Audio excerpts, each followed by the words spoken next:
எல்லாருக்கும் வணக்கம். Welcome to the Harshal view சேனலுக்கு. இன்றைக்கி இந்த வீடியோவில் என்ன பார்க்க போகிறோன்னா ஐபிஓ பற்றி பார்க்க போகிறோம். ஐபிஓ எப்படி அப்ளை பண்ணுறது, அதுக்கப்புறம் ஐபிஓ அப்ளை பண்ணி தெரிஞ்சவங்களுக்கும் அலாட்மெண்ட்டு கிடைக்கிறதில்ல, ரைட்? அலாட்மெண்ட்டு நிறைய பேருக்கு கிடைக்கிறதில்ல. அது கொஞ்சம் மிஸ்டேக்ஸ் பண்ணுறாங்க. அலாட்மெண்ட் கிடைக்கும் போது அப்ளை பண்ணும்போது கொஞ்சம் மிஸ்டேக் பண்ணுறாங்க. அந்த மிஸ்டேக் எப்படி, அப்புறமா ஐபிஓ எப்படி அப்ளை பண்ணுறது, அதை பற்றி நம்ம இந்த வீடியோவில் டீட்டெயிலாக பார்க்கலாம்.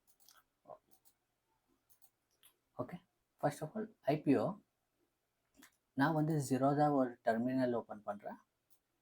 ஓகே, இந்த ஜீரோதாவில் இந்த பிட்டுன்னு ஒரு ஆப்ஷன் இருக்குல்ல, இந்த பிட்டு மேலே கிளிக் பண்ணால் எப்படி ஐபிஓஸ் வரும். ஓகே, இந்த ஐபிஓ டீட்டெயில்ஸ் இருக்கும். இது ஆல்ரெடி இங்கே க்ளோஸ் ஆகிருக்கு ஐபிஓஸ் இருக்குது.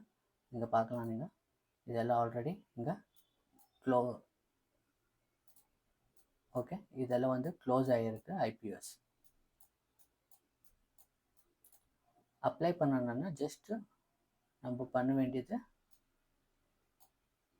இங்கே அப்ளைன்னு இருக்குல்ல, இங்கே அப்ளை மேலே கிளிக் பண்ணால் இது மாதிரி ஒரு டெர்மினல் ஓப்பன் ஆகும். இந்த டெர்மினல் வந்துட்டு எக்ஸாம்பிள் இந்த ஐபிஓக்கு நம்ம அப்ளை பண்ணணும்னா இது மாதிரி ஒரு டெர்மினல் ஓப்பன் ஆகும். இஷ்யூ டேட் வந்துட்டு இங்கே மென்ஷன் பண்ணியிருப்பாங்க 4 and 8 அக்டோபருக்குள்ளே நம்ம அப்ளை பண்ணணும். இஷ்யூ நம்பர் ஆஃப் ஷேர்ஸ் வந்துட்டு 1,84,08,000 வந்துட்டு நம்பர் ஆஃப் ஷேர்ஸ் அவங்க இஷ்யூ பண்ணுறாங்க. இஷ்யூ ப்ரைஸ் வந்துட்டு 99. ஆக்சுவலி இது வந்துட்டு லாட் சைஸ் வந்துட்டு 1200 இருக்குது. ஆக்சுவலி 1200 இல்லாமல் இது வந்துட்டு அமௌண்ட் இங்கே பார்க்கலாம். இங்கே 1,18,800 rupees வரும். ஆக்சுவலி ஐபிஓஸ் நீங்கள் அப்ளை பண்ண வேண்டியது மேக்ஸிமம் அமௌண்ட்டான 15,000 தான் இருக்கணும். ஓகே, 15,000 மேலே ஐபிஓ அப்ளை பண்ணாதீங்க. ஒரு லாட்டு சைஸு இது 1200. இது பெரிய லாட் சைஸ். இந்த இஷ்யூ டேட்டு பிட் ரேட்டுன்னு இருக்கும். பிட் ரேட் எக்ஸாம்பிளுக்கு இது 99ன்னா 99 to 105 எக்ஸாம்பிளுக்கு அப்படி இருக்கும். இங்கே வந்துட்டு நம்ம இங்கே பிட் இது குவான்டிட்டி சைஸ் இருக்கும். குவான்டிட்டி சைஸ் எக்ஸாம்பிளுக்கு ஒரு 65ன்னு நினச்சிக்கலாம். இங்கே நம்ம பிட் ரேட்டு எவ்வளோ இருக்குது அவ்வளோ வைக்கலாம். அப்புறமா இல்லைன்னா கட் ஆஃப்னு ஒரு ஆப்ஷன் வரும். இங்கே கட் ஆஃப் ஆப்ஷனை கிளிக் பண்ணால் அது மேக்ஸிமம் 105ன்னு இருக்காங்க, 105ன்னு இங்கே வரும். ஓகே, அப்புறம் இன்னொரு இம்பார்ட்டண்ட்டான இங்கே ஒரு நம்மளோட யூபிஐ ஐடி வரும். அப்புறமா இது பிட் குவான்டிட்டி சைஸ், அப்புறமா பிட் ரேட், இது கட் ஆஃப் வச்சுக்கோங்க. கட் ஆஃப் வைக்கிறதுனால தான் உங்களுக்கு மேக்ஸிமம் அமௌண்ட் அது பிட் பண்ணும்போது உங்களுக்கு அலாட்மெண்ட் கிடைக்கிற சான்சஸ் அதிகமாக இருக்கும். எக்ஸாம்பிளுக்கு உங்களுக்கு ஒரு லாட் வேணால் ஒரு 2 லாட் பண்ணணுன்னா ஜஸ்ட் இது ஆடுன்னு இருக்குல்ல, இங்கே ஒரு கிளிக் பண்ணால் போதும் வரும். 3 லாட்டு நீங்கள் ஒரு அப்ளை பண்ணலாம். ஓகே, இது வேண்டான்னா இது இங்கே டிலீட் ஆப்ஷன் இருக்குது. இந்த டிலீட்னு கிளிக் பண்ணால் டிலீட் ஆயிரும். அதுக்கப்புறம் இன்னும் ஃபர்தர் டீட்டெயில்ஸ் வேணும்னா நீங்கள் ஜஸ்ட் மோர் இன்ஃபர்மேஷன் இருக்குது, அது மேலே கிளிக் பண்ணணும். இது மோர் இன்ஃபர்மேஷன் கிளிக் பண்ணியிருந்தோம் ஒரு சைட் ஓப்பன் ஆகும். அது வந்துட்டு அந்த கம்பெனியோட டீட்டெயில்ஸ் வரும். இங்கே நீங்கள் பார்த்தா அந்த கம்பெனி நேமு, அப்புறமா IPO date, limit date, listing date, pricing, அப்புறமா லாட் சைஸு, அப்புறமா இஷ்யூ எவ்வளோ அமௌண்ட்டுக்கு அவங்க இது பண்ணுறாங்கன்னு இங்கே வந்து ஃபுல் டீட்டெயில்ஸாக இருக்கும். Issue open IPO open date, அப்புறமா எக்ஸாம்பிள் இது ஐபிஓ க்ளோசிங் டேட்டா, இதுக்குள்ளே 8 அக்டோபருக்குள்ளே அப்ளை பண்ணலாம். அப்புறமா அலாட்மெண்ட் ஃபைனலைசர் உங்களுக்கு 9th மேலோ இது வரும். அப்புறமா ரீஃபண்ட் இன்டியூஷன் வந்துட்டு 10th அக்டோபருக்கு வந்து இது பண்ணுவாங்க. அப்புறமா ஷேர் த கிரெடிட் உங்களுக்கு 10th அக்டோபர் உங்களுக்கு ஷேர் வந்து உங்களோட டிமேட் அக்கௌண்ட்டை கிரெடிட் ஆயிரும். அப்புறமா 11th லிஸ்டிங் டேட் வந்துட்டு 11th அக்டோபர். அப்படின்னா மார்னிங் 10 o'clock ஓப்பன் ஆகும். இந்த 10 o'clock வந்துட்டு கரெக்டாக 10 o'clock ஓப்பன் ஆகும். லிஸ்டிங் கேனுக்கு நீங்கள் அப்ளை பண்ணுறதுன்னா அப்போ இமீடியட்டாக நீங்கள் எக்ஸிட் ஆகிடலாம். ஓகே, அப்புறமா வந்துட்டு இதெல்லாம் ஒன்றும் தேவையில்லை.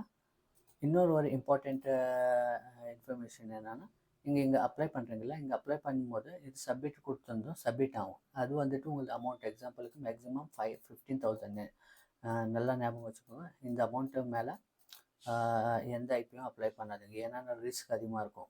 ஐபிஓ வந்து லிஸ்டிங் கேன் சம்டைம் ஹை வரும், சம்டைம் லோ வரும். ஓகே, அப்போது இந்த அமௌண்ட் இருக்குல்ல, இந்த அமௌண்ட் வந்து உங்களோட டிமேட் அக்கௌண்ட்லேருந்து டிடெக்ட் ஆகாது.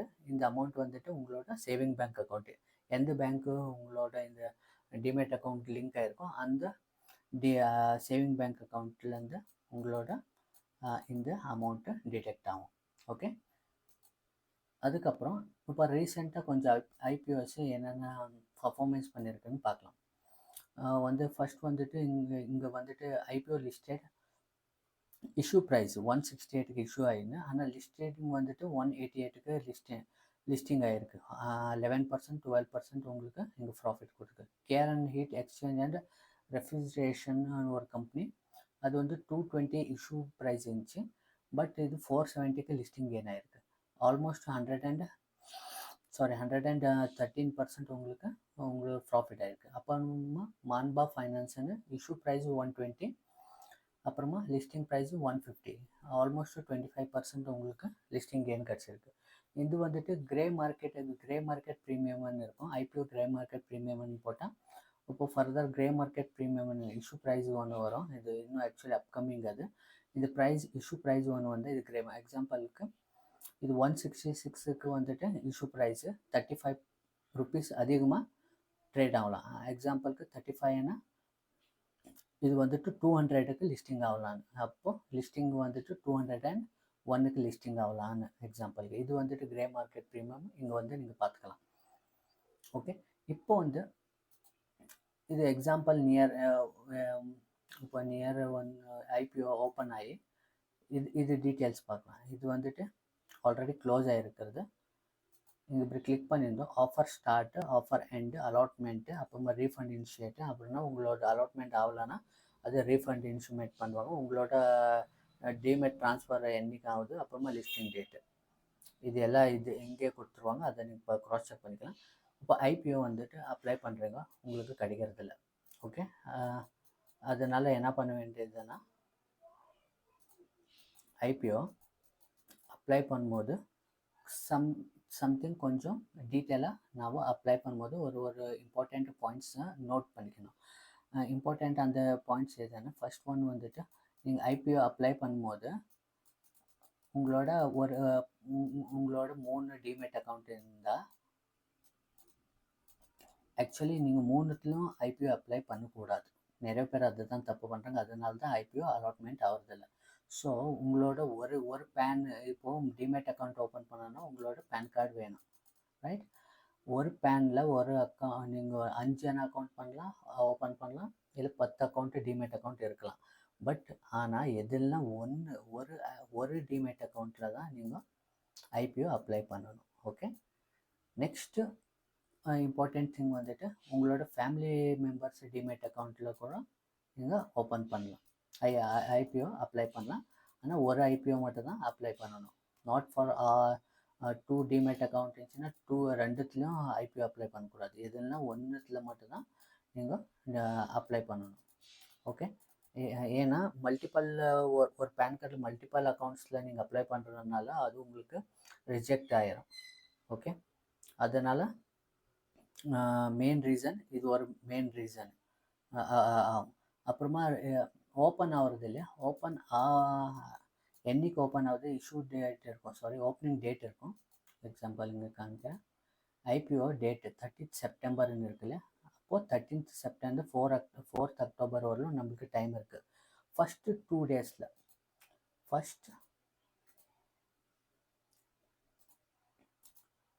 ஃபஸ்ட் 2 டேஸுக்குள்ளே நம்ம அப்ளை பண்ணால் நம்மளோட ஐபிஓ கிடைக்கிறதுக்கு ஆப்பர்ச்சுனிட்டி அதிகமாக இருக்குது. ஓகே, அப்புறமா பிட் ரேட்டு. இந்த பிட் ரேட் ஒரு எக்ஸாம்பிளுக்கு 60 to 70 கொடுத்துருந்தா கட் ஆஃப் 70 இருக்கும். கட் ஆஃப் 70 இருந்தால் நீங்கள் 60 to 70க்குள்ளே எந்த ப்ரைஸ்லனா பிட் பண்ணலாம். பட் நீங்கள் கட் ஆஃப் இந்த அமௌண்ட்டில் தான் பிட் பண்ணுவோம். அதனால உங்களோட ஐபிஓ அலாட்மெண்ட் கிடைக்கிற சான்சஸ் அதிகமாக இருக்கும். ஓகே, ப்ரீவியஸில் வந்துட்டு இன்வெஸ்டருக்குன்னு ஒன்று ஆப்ஷன் இருந்துச்சு. பட் இங்கே வந்துட்டு இப்போ கேன்சல் பண்ணிட்டுருக்காங்க. அது இன்வெஸ்டருக்கு ஆப்ஷன் காணும். அப்போது உங்களோட டிமெட் அக்கௌண்ட்டில் ப்ரீவியஸில் எதுனா ஒரு ஷேர்ஸ் இருந்தால் உங்களுக்கு இந்த அலாட்மெண்ட் கிடைக்கிறது சான்சஸ் கூட அதிகமாக இருந்துச்சு. ஓகே, இதெல்லாம் மெயின் ரீசன். இப்போ உங்களுக்கு புரிஞ்சிருக்கும்னு நினைக்கிறேன். ஐபிஓ எப்படி அப்ளை பண்ணுறது, ஐபிஓ அப்ளை பண்ண கிரே மார்க்கெட் ப்ரீமியம் எப்படி செக் பண்ணுறது, ஐபிஓ அப்ளை பண்ணும்போது எந்தெந்த மிஸ்டேக்கு பண்ணக்கூடாதுன்றது உங்களுக்கு இப்போ புரிஞ்சிருக்கும்னு நினைக்கிறேன். ஹோப் உங்களுக்கு இந்த வீடியோ பிடிச்சிருக்குன்னு நினைக்கிறேன். பிடிச்சிருந்தா லைக் பட்டன் ப்ரெஸ் பண்ணுங்கள். எதனா டவுட் இருந்தால் கமெண்ட்டில் சொல்லுங்கள். அதை பற்றி டிஸ்கஷன் பண்ணலாம். எல்லாருக்கும் நன்றி, வணக்கம்.